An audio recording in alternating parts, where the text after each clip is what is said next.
Olá, caveira concurseiro do meu estado de Roraima, aqui é o professor Catalano da plataforma Cataflix, a plataforma do concurseiro. Estamos de volta aqui no nosso curso da Lei de Execução Penal. Para você que vai fazer o agente penitenciário federal, né, que é a Polícia Penal Federal, atual DPEM nacional, e para você que vai fazer a nossa Polícia Penal do estado de Roraima. Ok, pessoal, vamos dar continuidade aqui no nosso curso. Esse curso é 0800, é para o canal do YouTube, para você que está nos acompanhando. E antes da gente começar a aula, se você não está inscrito ainda no canal, se inscreva, aciona o sininho para receber as nossas notificações e dá o seu like, ok? O materialzinho em PDF, né, quando a gente tinha combinado, toda segunda-feira sobe essa aula para o YouTube. E você que ainda não é nosso aluno lá do www.cataflix.com.br, acessa a plataforma e baixa seu material gratuito 0800 da segunda aula de Lei de Execução Penal. Ok, pessoal? Vamos que interessa então, vamos com sangue no olho e caneta na caveira, rumo à aprovação dos senhores a ser um policial penal federal ou estadual. Vamos junto? Então vamos lá, na primeira aula eu recebi algumas mensagens de muitos alunos perguntando assim para mim: professor, eu não entendi lá quando a gente viu a primeira aula, que a gente viu do artigo 1º ao 4º, que nós vimos o objetivo e finalidade da Lei de Execução Penal, né? Aí a gente já viu que ela tem como finalidade, né, implementar as disposições de sentença condenatória ou decisões criminais. As decisões criminais, ela ocorrem no decorrer da execução penal, quando a pessoa está recolhida dentro do sistema, que é quando o advogado solicita uma progressão de regime, um livramento condicional, que é chamado de incidente da execução. Então essas aí são as decisões criminais. A sentença vem do juiz, né, do juiz do processo, que condenou ou prolatou a sentença. Aí a gente viu que ele só perde aquilo que está disposto na sentença. Mas a dúvida dos alunos lá, que muitos alunos mandaram para mim, que eles não conseguiram entender lá no finalzinho, né, do parágrafo único do artigo 2º, que é a questão da jurisdição ordinária, né, que diz que o que está recolhido dentro de uma unidade prisional fica sujeito à jurisdição ordinária, mas de forma excepcional também fica sujeito à jurisdição especial. Então vou tirar a dúvida de vocês aí, que mandaram aí a pergunta. Pessoal, jurisdição ordinária é o juiz de primeiro grau, né, é o juiz de segundo grau, que trata da matéria comum. Então por isso fala assim, ó, jurisdição ordinária. Lembrando as aulas de constitucional comigo lá, quando a gente vai ver aí o Poder Judiciário, né? Eu já falei para vocês que a jurisdição ela é uma jurisdição só, é um Poder Judiciário só, mas esse Poder Judiciário, a jurisdição é dizer o direito, né? Lá tem a previsão da atribuição do juiz federal de primeiro grau, do juiz estadual de primeiro grau, dos tribunais de justiça dos estados, dos tribunais regionais federais, do STJ e do STF. Então o que acontece a essa jurisdição? Ela é dividida em duas partes. Nós temos a jurisdição ordinária, que também você pode falar jurisdição comum, justiça comum, e nós temos a jurisdição especial. O que nós temos dentro da jurisdição ordinária? Nós temos a justiça comum federal e a justiça comum estadual. Então por isso que ele fala que fica sujeito à jurisdição ordinária. Evidentemente, nós temos a jurisdição especial. Quem é a jurisdição especial? É a justiça eleitoral, a justiça trabalhista e a justiça militar. E o que fala lá o parágrafo único do artigo 2º? Excepcionalmente, quem for condenado pela jurisdição especial, eleitoral e militar, se for recolhido a um sistema, a uma unidade prisional civil sujeito à legislação ordinária, tá? Ele também ficará sujeito à Lei de Execução Penal. Era só isso, jurisdição ordinária, jurisdição especial. Jurisdição ordinária, também chamada de justiça comum estadual, justiça comum federal. Jurisdição especial, trabalho, eleitoral e militar. Fica a dica, agora vamos entrar aí na nossa segunda aula. Fizemos a revisão da primeira, na segunda aula, qual é o assunto tratado lá no capítulo 1, né? Ele vai tratar da classificação do internado ou do condenado. E isso estão lá disposto do artigo 5º ao artigo 9º-A. Pessoal, isso aqui entrou agora em vigor em 2020, tá? Isso aqui foi a alteração do pacote anticrime do Moro. Então entrou aqui, ó, esse artigo 9º-A, ele não tinha. Foi aprovado em 2019 e entrou em vigor em janeiro de 2020. Então isso aqui eu aposto 100% de certeza que vai cair na prova que nem água em dia de chuva, tá ok? Então vamos lá por parte, vamos fazer que nem o Jack Stripador, né? A gente vai ter esse curso aqui que nós vamos analisar tópico por tópico, artigo por artigo, para você poder decorar, entrar na sua cabeça e você ser aprovado no concurso de polícia penal, ou federal ou estadual. Vamos junto então. Da classificação. Classificar o preso é um direito constitucional, porque lá na Constituição está lá, ó, o princípio da individualização da pena. Então é obrigatório às unidades prisionais classificar o preso. Agora você presta muita atenção, pessoal. Para classificar o preso, nós temos as comissões técnicas de classificação, ok? Isso é tratado aí dentro do artigo 5º ao artigo 9º. A comissão técnica de classificação, ela faz um exame de classificação. Então aqui, ó, do artigo 5º ao 9º, nós temos 3 exames aí. Nós temos o exame de classificação de responsabilidade da comissão técnica de classificação, nós temos o exame criminológico. Esse exame criminológico é de responsabilidade do psiquiatra e do psicólogo. E fora isso, pessoal, nós temos o exame do perfil genético, que não tem nada a ver do exame de classificação, nada a ver com o exame criminológico. Esse exame do perfil genético são para aquelas pessoas que praticarem infrações com violência ou grave ameaça à pessoa, principalmente aquelas infrações que estão no rol taxativo, no numerus clausula da Lei dos Crimes Hediondos, a Lei 8072, que está aí na nossa plataforma, que já está disponível para você que está nos acompanhando aí, tá ok? Então vamos voltar aqui, ó, comissão técnica de classificação. Quais são as perguntas que virão nesse sentido? Pergunta clássica que vem muito em prova: como é composto essa comissão técnica de classificação? Todo estabelecimento prisional, seja uma penitenciária, seja uma colônia agrícola, seja uma cadeia pública, seja uma casa de albergado, todo estabelecimento prisional, toda unidade prisional tem que ter uma comissão técnica de classificação, tá ok? Beleza, então vamos lá, ó, quem compõe ela? O diretor do estabelecimento prisional, ele é o primeiro, ele preside essa comissão. Fora isso, nós temos quem? No mínimo 2 chefes de serviço. Aí o aluno perguntou assim: professor, quem são os chefes de serviço? Pode ser o chefe de serviço do administrativo, pode ser o chefe de serviço do plantão, né? São 4 plantões que tem, né? 24 por 72, então dá 4 plantões, então você tem 4 chefes. Essa comissão técnica, ela tem que ser composta no mínimo por 2 chefes, no mínimo. Se vier na prova no mínimo 1, tá errado. Agora, os outros que compõem, quem compõe lá? Tá? Quem compõe a comissão técnica, além do diretor e os 2 chefes de serviço? Um psicólogo, um psiquiatra e um assistente social, ok? E essa comissão auxilia o interno e bem como o estabelecimento prisional no decorrer da execução penal. Tá claro, pessoal? Quem compõe a comissão técnica de classificação? O diretor do estabelecimento prisional preside ela.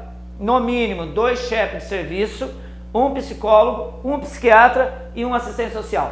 Professor, pergunta clássica de prova: pode ter mais de um psicólogo? Pode ter mais de um psiquiatra? Pode ter mais de um assistente social? Evidentemente que pode, né? Então você tem estabelecimentos prisionais aí que tem 2, 3, 4 mil presos, e já que a classificação do preso para estabelecer a individualização para o cumprimento da pena dele, que é um direito constitucional, que é um princípio da lei de execução penal e é obrigatório para o Estado fazer essa classificação, evidentemente que um psicólogo, um psiquiatra não será suficiente para fazer a classificação desses grandes estabelecimentos prisionais, tá ok? Agora, se o estabelecimento prisional é pequeno, um psicólogo, um psiquiatra, quando trabalhava no presídio federal, tinha um psicólogo, um psiquiatra, um serviço social, o diretor do estabelecimento e bem como 2 chefes de serviço da comissão. Ok? Feita esse exame da classificação, esse é o primeiro exame que eu falei. O segundo exame que vem muito em prova é o exame criminológico, né?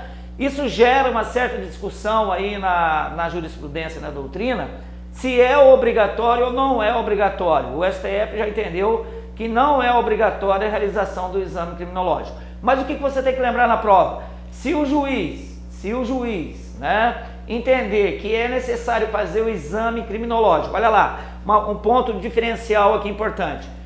O exame de classificação, ele é genérico, todos os presos passam, ele é feito de forma genérica. Agora, o exame criminológico é feito em cima do indivíduo. E aí quem é que faz? É a comissão técnica? Não. Esse exame criminológico, que vai traçar o perfil criminológico do internado e do condenado, tá? Ele é feito pelo psiquiatra e pelo psicólogo.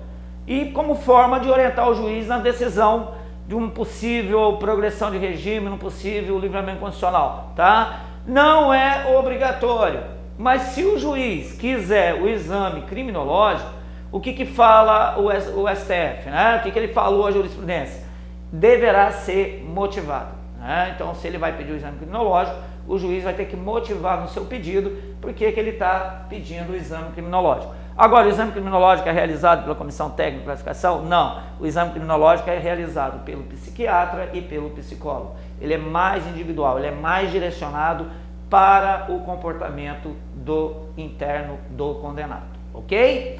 Então vamos lá, aí eu falei para vocês que o artigo 9º aqui houve grandes alterações na lei de execução penal e ele vai trazer justamente o quê? Ele vai trazer o exame genético, o perfil genético, né?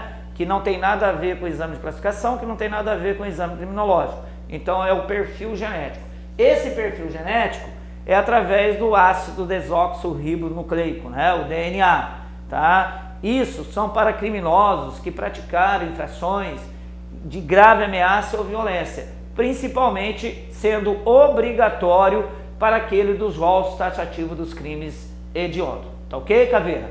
Então presta atenção, são esses 3 exames aqui que vão ser cobrados do artigo 5º ao artigo 9º. E detalhe, né? O preso ele pode se recusar a fazer o perfil genético, a recolher material de perfil genético, que deve ser indolor, com as melhores práticas forenses previstas atualmente. Ele pode se recusar? Detalhe, pessoal, ele não pode se recusar, porque o artigo 9º, introduzido esse ano, né, que entrou em vigor esse ano, tá? Ele é bem claro lá que o exame do perfil genético ele é obrigatório. Evidentemente que esse banco de dados ele é sigiloso. Quem pode ter acesso a esse banco de dados do perfil genético, né? O delegado da Polícia Civil ou o delegado da Polícia Federal, a autoridade policial, mas ele deve requisitar esse acesso para a autoridade judiciária. Tem um banco de dados, o aluno perguntou numa das minhas aulas, professor, onde fica esse banco de dados do perfil genético? Gente, fica na polícia técnica, fica na polícia criminalista, tá? E aí, para ter acesso a esse perfil genético, por que esse banco de dados foi criado? Normalmente as pessoas que cometem os crimes hediondos, crimes contra a liberdade sexual, estupro, né? O que acontece? Homicídio em série, ele reincide. Então muitas vezes você chega, eu lembro quando eu era investigador, né, da Polícia Civil, né? Inclusive fiz um curso de investigações de crimes violentos lá em Pernambuco, né? Que é um dos estados que tinha o maior índice de violência na época quando eu era policial. A cena do crime. Então na cena do crime você tem secreções, você tem cabelo, você tem pele, você tem sangue e aí você faz a coleta daquilo ali e faz o exame do DNA. E se você já tem um banco, por isso que foi criado, foi introduzido, foi colocado como obrigatório, porque se o preso se recusar a se submeter ao perfil genético, ele vai cometer falta grave. Então tem mais uma falta grave além daquelas previstas lá na execução penal que foi introduzida agora, que é justamente a recusa de fazer o exame do perfil genético. Tá ok, pessoal? Fica a dica e espero vocês aqui no Cataflix e lá na nossa plataforma. Reginaldo, bota em tela agora, vamos fazer a leitura dos artigos e vamos resolver 4 questõezinhas aí que caiu em cima desse assunto. Fica comigo. Ok, Caveira concurseiro, futuro policial penal aí do meu estado de Roraima e do meu Brasil. Voltando aqui, ó, eu falei para vocês que nós vamos trabalhar algumas questões agora. Esse materialzinho, tanto a parte doutrinária contra a lei seca, nesses artigos aqui, bem como as questões, está disponível lá no www.cataflix.com.br. Vai lá na plataforma, baixa lá seu PDF, faça a leitura desses artigos, que eu garanto para vocês que uma das questões da execução penal será relacionada a esse assunto, principalmente o artigo 9º-A, que foi introduzido esse ano, tá ok? Então vamos lá, Reginaldo, coloca a primeira questão em tela aí para nós e acompanha a leitura, Caveira. Essa questão aqui, ó, ela foi de agente penitenciário, né, lá de Goiás, foi do ano passado. Foi IADES que fez a prova. Então vamos ver o que ela trouxe aí no comando da questão. Os condenados serão classificados segundo seus antecedentes e personalidade de acordo com a lei de execução penal. Tal classificação tem por finalidade. Pessoal, o que eu falei para vocês? Que a classificação do internado e do condenado, ele é obrigatório, porque é um princípio constitucional da lei de execução penal. Qual o princípio constitucional da execução penal? A individualização da pena, é um direito. Então, olha lá, nós temos a letra A. Atribuir trabalho ao preso, não é esse o objetivo. Assegurar ao condenado ou ao internado todos os direitos não atingidos pela sentença ou pela lei, também não é esse o objetivo, porque ele já está condenado. Vai ser a melhor forma dele cumprir a sua pena. Estabelecer distinções de natureza racial, social, religiosa e política? Claro que não. É claro que tem distinção em relação ao sexo, à idade, né? Se é preso provisório, se é preso condenado, né? O preso provisório deverá ser classificado, deverá ser separado, conforme a infração penal que ele praticou. Isso está lá na parte doutrinária, que está disponível para você lá na plataforma do Cataflix. Não deixa de baixar o seu materialzinho e fazer a leitura. Então vamos lá, AD, orientar a individualização da execução penal. Está aqui. Então o artigo 5º é bem claro, né? Podemos até fazer a leitura, você faz a leitura. O artigo 5º fala assim, ó, os condenados serão classificados segundo seus antecedentes e personalidade para orientar a individualização da execução penal. Fica a dica. Reginaldo, bota para nós aí agora a questão número 2. A questão número 2, Caveira, ela é da prova feita pelo IADES também. O cargo é agente de segurança penitenciária, lá de Goiás, tá? E o comando da questão traz o seguinte texto. O sistema penal constitucional estabelece disposição específica para a elaboração de normas infraconstitucionais. Norma constitucional, topo da pirâmide de Kelsen. Norma infraconstitucional, lei complementar, lei ordinária, medida provisória, decreto, regulamento e assim sucessivamente. Então vamos lá, na legislação infraconstitucional, bem como orienta a atuação de todos os agentes envolvidos com a questão da segurança pública. No que se refere a disposições constitucionais aplicáveis ao direito penal, assinale a alternativa correta. Vamos comigo, Caveira? Opção A, as penas privativas de liberdade poderão ser impostas ao sucessor do condenado? É claro que não, esse é o princípio da intranscendência da pena. A pena não passará da pessoa do condenado, salva a reparação dos danos, né? Aquilo que foi obtido de maneira ilícita, na medida que foi transferido para os seus herdeiros, esse patrimônio tirado do Estado tem que voltar. Mas a pena em si, a pena de privativo de liberdade, não passará da pessoa do condenado. Princípio da intranscendência da pena. Está errado. Vamos lá, a prática de racismo não é considerado crime, salvo se a vítima for detentora de função pública? Não, pessoal. Qualquer pessoa é um crime comum, qualquer pessoa pode praticar a infração penal do crime de racismo. Então não é a B. Olha C. As presidiárias serão asseguradas condições para que possam permanecer com os próprios filhos durante o período de amamentação. Isso aí é um direito constitucional, isso aí está previsto lá no artigo 5º, inciso 50. Isso é norma de direitos humanos, né? O Brasil reconheceu os direitos humanos universal do homem, lá de 1948, e dentro de uns artigos lá da Carta de Direitos Humanos Internacional, está lá a questão do tratamento penitenciário. Então a mãe condenada, a mãe que está lá no sistema, ela tem direito, né, de amamentar seu filho. Até quando? A lei de execução penal fala no mínimo 6 meses. Não é até 6 meses, no mínimo 6 meses. Se a criança mamar até 1 ano e meio, 2 anos, tem gente que mama até hoje, né? Tem gente que maior de 18 anos que mama até hoje. Mas lá, o filho dela, enquanto ele estiver amamentando, ela tem o direito de ficar com ele e o Estado tem que providenciar um local apropriado para ela poder exercer o seu direito da maternidade, ok? Vamos lá, pessoal, então é a C, né? As presidiárias serão asseguradas condições para que possam permanecer com os próprios filhos durante o período de amamentação. Qual é o tempo desse período de amamentação? No mínimo 6 meses. Vamos lá comigo agora, na 3. Na 3, Reginaldo, coloca a questão 3 aí para nós em tela. O concurso foi de agente penitenciário lá do Paraná, né? A prova foi de 2018, então vamos lá, junto comigo aí, vamos ver o que trouxe o comando da questão. Nos casos legais de submissão do condenado à identificação do seu perfil genético, é correto afirmar que essa identificação, olha lá, letra A bem bacaninha, né? Já começa assim, será armazenado em banco de dados sigiloso, tá? Tá lá no artigo 9º A, tem o 9º e tem o 9º A, que foi introduzido pela Lei 13.964, 2019, que é o pacote anticrime do Moro. Tá? Então ele foi introduzido lá que o exame desse perfil genético será armazenado em bancos de dados sigilosos. Era o texto anterior, isso foi mantido, e o que foi introduzido aí de novo é que esse perfil genético hoje ele é obrigatório. E a recusa dele caracteriza falta grave do internado, do condenado. Ok, pessoal? Então tá lá no parágrafo único lá do artigo 9º-A. Então é a resposta A. As outras, por sua vez, que nem diz o velho lá do poço do filme, é óbvio, está errado, né?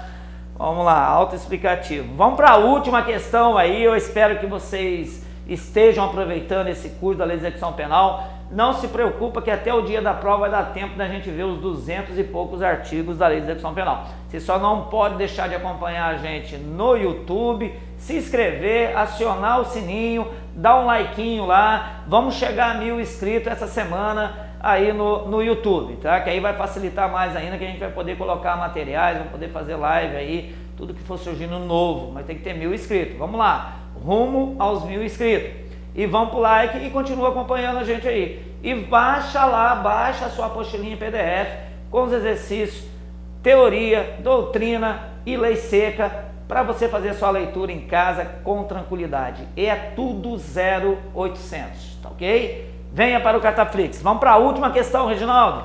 Prova. Ah, essa aqui é que vai fazer a Polícia Penal do Estado de Roraima, a banca escolhida, que é a AOCP, tá? E o cargo aqui, ó, é agente penitenciário. Isso aqui, ó, essa prova aconteceu lá no Ceará, né? Vamos lá, vamos ver o que traz o comando da questão. Um agente penitenciário recebe um preso condenado por crime hediondo, cuja conduta delitiva enseja a reprovabilidade dos outros apenados, colocando assim em risco sua integridade física.